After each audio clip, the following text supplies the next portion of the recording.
জনজাতিকৰণ, তাৰপিছত আমাৰ বিভিন্ন সংগঠন আমাৰ মাজত যিখিনি হৈছে কোচ ৰাজবংশীৰ সকলোকে আমি একত্ৰীকৰণ কৰিবৰ কাৰণে প্ৰচেষ্টা হাতত লৈছোঁ।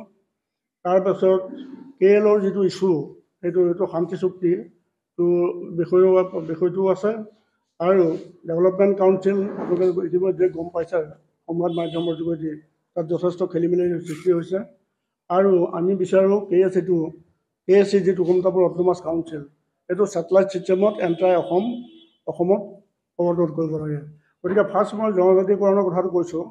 জনজাতিকৰণৰ কথাটো মানে গোটেইখিনি ক্ৰাইটেৰিয়া ফুলফিল হোৱাৰ পিছত মেটাৰটো পেণ্ডিং হৈ আছে পাৰ্লিয়ামেণ্ট, মানে চেণ্ট্ৰেল কেবিনেটেও সিদ্ধান্ত ল'লে যে অসমত বাস কৰা কোচ ৰাজবংশীসকলক জনজাতিৰ মৰ্যাদা দিব পৰা যায়।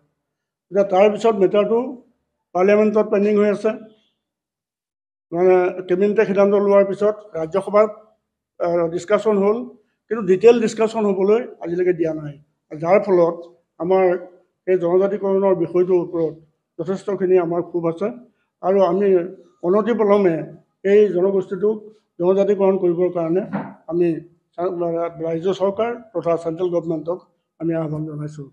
নাম্বাৰ 2, আমাৰ এটা চেঞ্চিটিভ বিষয় এটা হৈছে কি, আমাৰ যিখিনি সংগঠন আছে অসমত বসবাস কৰা কোচ ৰাজবংশীসকলৰ, ইয়াৰ হিষ্ট্ৰীটো বৰ দীঘলীয়া, মই দীঘলীয়া কৰিবলৈ বিচৰা নাই।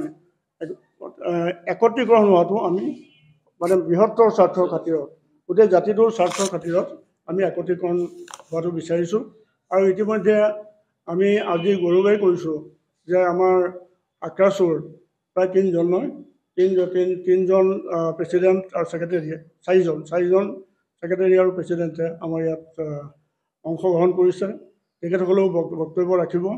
তেখেতসকলেও বিচাৰিছে যে এই একত্ৰীকৰণ প্ৰক্ৰিয়াটো অনতিপলমে আৰম্ভ কৰিব লাগে আৰু সকলো বাদ বিসম্বাদ বাদ দি সকলোৱে যাতে একত্ৰিত হৈ জাতিটোৰ পক্ষে, জাতিটোৰ হকে যাতে তেওঁলোকে এককভাৱে যাতে দাবীটো উত্থাপন কৰিব পাৰে, সেই প্ৰচেষ্টাটো আমি হাতত লৈছোঁ। তাৰপিছত KLৰ ইছ্যুটো, এই শান্তি চুক্তিটো ইতিমধ্যেই 7 বাৰ আলোচনা হ'ল, 3 বাৰ আলোচনা হ'ল দিল্লীত, তাত ময়ো আছিলোঁ, আৰু 4 বাৰ আলোচনা হ'ল গুৱাহাটীত। এই আলোচনাটো পজিটিভ দিশতে এতিয়ালৈকে গৈ আছে, কিন্তু মাজতে এটা গেপ পৰিছে। সেই গেপটো গতিকে আমি আমাৰ ফালৰ পৰা আমি চেণ্ট্ৰেল গভৰ্ণমেণ্টৰ ওচৰত আমি দাবী কৰিছোঁ, এই পাৰ্টিকুলাৰলি হোম ডিপাৰ্টমেণ্টৰ ওচৰত আমাৰ দাবীটো হ'ল কি, অনতিপলমে অতি সোনকালে এই KLৰ যিটো শান্তি চুক্তি, শান্তি আলোচনা, প্ৰথমতে শান্তি আলোচনাটো হ'ব লাগে আৰু শান্তি আলোচনা কৰি পেলাই যাতে বিষয়টো মীমাংসা কৰিব পৰা যায়, তাৰ কাৰণে আমি দাবী জনাইছোঁ। আজিৰ সভায় আমি দাবী জনাইছোঁ। আৰু এটা হ'ল চেঞ্চিটিভ ইছ্যু, অসমত বসবাস কৰা এই 33খন জিলাৰ, বিশেষকৈ 4খন জিলাৰ বাদে বাকীসকলে এটা আপত্তি সদায় কৰি আছে যে KSC কমতাপুৰ অট'নমাছ কাউন্সিল আমি পালোঁ হয়, কিন্তু আমি তাৰ পৰা বেনিফিটটো আমি একো পোৱা নাই, একো বেনিফিট পোৱা আমাৰ হোৱা নাই এই 4খন জিলাৰ বাহিৰে। গতিকে আমাৰ ফালৰ পৰা আমি central government at the same time state গভৰ্ণমেণ্টক আমি আহ্বান জনাইছোঁ যাতে এই কমতাপুৰ অট'নমাছ কাউন্সিলৰ যিটো পৰিসৰ, এই পৰিসৰটো ছেটেলাইট ছিষ্টেমত সমগ্ৰ অসমত যাতে প্ৰৱৰ্তন কৰা হয়, সকলোৱে যাতে কোচ ৰাজবংশীৰ যিসকল মানুহ অসমত বসবাস কৰা তেওঁলোকে যাতে ইয়াৰ ফলটো পায়। আজি আমি ইতিমধ্যে আমাৰ মঞ্চ, যৌথ মঞ্চ, কোচ ৰাজবংশী জনগোষ্ঠীয় বিভিন্ন দল সংগঠনৰ যি আমাৰ সন্মিলিত যৌথ মঞ্চ, তাতে এখন গুৰুত্বপূৰ্ণ আজি সভা অনুষ্ঠিত কৰা হৈছে। আৰু এই সভাতে বহুতো গুৰুত্বপূৰ্ণ বিভিন্ন সমস্যা, কোচ ৰাজবংশী জনগোষ্ঠীৰ বিভিন্ন সমস্যা, পৃথক কমতাপুৰ জনজাতিকে ধৰি বিভিন্ন সমস্যাৰ ওপৰত ডিছকাছ হৈছে। আৰু নিশ্চয় পৰৱৰ্তী সময়ত আমি কেনেকৈ আগবাঢ়িম, নিশ্চয় আমি সিদ্ধান্ত গ্ৰহণ কৰিম। আৰু বিশেষকৈ আপোনালোকক আমি এটা বস্তু অৱগত কৰিব বিচাৰিছোঁ যে ইতিমধ্যে আমাৰ দেৱব্ৰত শইকীয়া ডাঙৰীয়াই ইতিমধ্যে বহুতখিনি কথা অৱগত কৰিছে। মই এটা বস্তুৱে অৱগত কৰিব বিচাৰিছোঁ আমাৰ অসমৰ মাননীয় মুখ্যমন্ত্ৰী হিমন্ত বিশ্ব শৰ্মা ডাঙৰীয়া দেৱক, যে যিহেতু আমাৰ 5 তাৰিখত যি আমাৰ মঞ্চৰ সৈতে যি আলোচনা হৈছিল 5 ফেব্ৰুৱাৰীত, এটা বস্তু মই মনত পেলাই দিব বিচাৰিছোঁ যে আমাৰ যি মঞ্চৰ লগত বা মঞ্চৰ সৈতে যি ধৰণে আলোচনা হৈছিল, বিশেষকৈ আমাৰ জনজাতিকৰণৰ ওপৰত, যে আমাৰ অসমৰ যি আমাৰ বিধানসভা বাজেট অধিৱেশন চলি আছে, তাতে কোচ ৰাজবংশী জনগোষ্ঠীয় যিখন মানে এছটিকৰণৰ যিখন বিল উত্থাপন কৰিব, আৰু এই উত্থাপনৰ পিছতে আমাৰ জনজাতিকৰণৰ যিটো কাম কাজ এইটো আগবঢ়াই লৈ যাব। আজিৰ এই বিশেষ আপোনালোকৰ সংবাদমেলৰ যোগেদি এইটো বস্তুৱে আমাৰ অসমৰ মাননীয় মুখ্যমন্ত্ৰী হিমন্ত বিশ্ব শৰ্মা ডাঙৰীয়াক মনত পেলাই দিব বিচাৰিছোঁ যে অতি সোনকালে আমাৰ যিখন কোচ ৰাজবংশী জনগোষ্ঠী জনজাতিকৰণৰ যিখন বিল আপোনালোকৰ এতিয়াও সময় আছে বিলখন যাতে বাজাৰত উত্থাপন কৰি যাতে আমাৰ সমস্যাখিনি সমাধান কৰে এইখিনিকে মাননীয় মুখ্যমন্ত্ৰী ডাঙৰীয়াক আমি আহ্বান কৰিছোঁ। আমাৰ যিটো সদৌ অসম কোচ ৰাজবংশী সন্মিলনী এইটো 1949 চনতে এইটো জন্ম হৈছিল। 1949 চনত আমাৰ 1967 চনত এইটো ৰেজিষ্ট্ৰেশ্যন হৈছে। ৰেজিষ্ট্ৰেশ্যন চাৰ্টিফিকেট চাৰ্টিফিকেট চব আছে। কিন্তু প্ৰণৱ নাৰায়ণ দেৱ বুলি এজন আমাৰ কোচৰে সন্তান, তেওঁ এটা নতুনকৈ আকৌ সদৌ অসম কোচ ৰাজবংশী সন্মিলনীটো হেৰি কৰিলে আৰু 21 চনত সেইটো ৰেজিষ্টাৰ কৰিলে।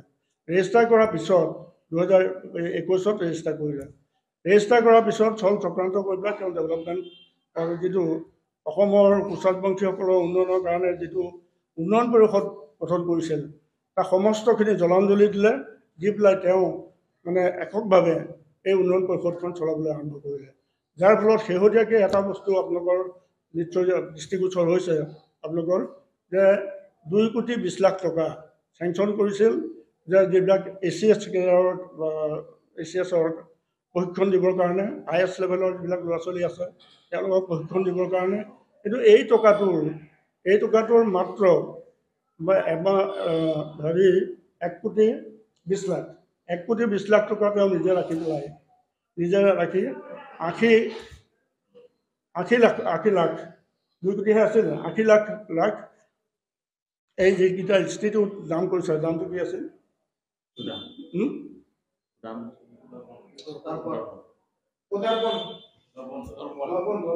দৰ্পণ।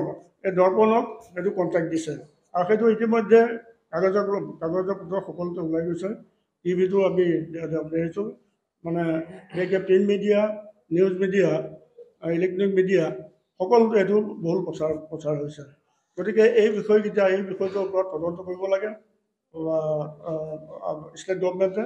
তদন্ত কৰি তেওঁৰ ওপৰত শাস্তিমূলক ব্যৱস্থা লৈ পেলাই অন্তিমভাৱে তেওঁক অব্যাহতি দিব লাগে আৰু নতুনকৈ যি কোচ ৰাজবংশীসকলৰ কাৰণে অসমত বসবাস কৰা যি আজীৱন চেষ্টা কৰি আছে তেনেকুৱা ধৰণৰ এজন যোগ্য ব্যক্তিক তাত স্থান দিয়াটো আমি মনে মনে কামনা কৰিছোঁ আৰু আশা কৰোঁ এই ক্ষেত্ৰত মাননীয় মুখ্যমন্ত্ৰীয়ে তেওঁক পজিটিভ ষ্টেপ ল'ব আৰু সোনকালে তেওঁক অব্যাহতি দি সেই পদটো পূৰণ কৰাৰ চেষ্টা কৰিব, যাতে কোচ ৰাজবংশীসকল অসমত বসবাস কৰা তেওঁলোকে বেনিফিটটো পায়। তাৰ কাৰণে আমাৰ ফালৰ পৰা আজি ষ্টেট গভৰ্ণমেণ্টৰ ওচৰত বিশেষকৈ মাননীয় মুখ্যমন্ত্ৰী হিমন্ত বিশ্ব শৰ্মাৰ ওচৰত আমি গোহাৰি জনাইছোঁ। আমি এপিলেই কৰিছোঁ এইটো যে তৎকালীনভাৱে ব্যৱস্থাটো হাতত লৈ পেলাই তেওঁক অপসাৰণ কৰি যাতে সুস্থভাৱে এই ডেভেলপমেণ্ট কাউন্সিলখন চলাব পৰা যায় তাৰ কাৰণে সুবিধা হ'ব, যাতে সোনকালে দিয়ে তাৰ কাৰণে আমি আহ্বান জনাইছোঁ।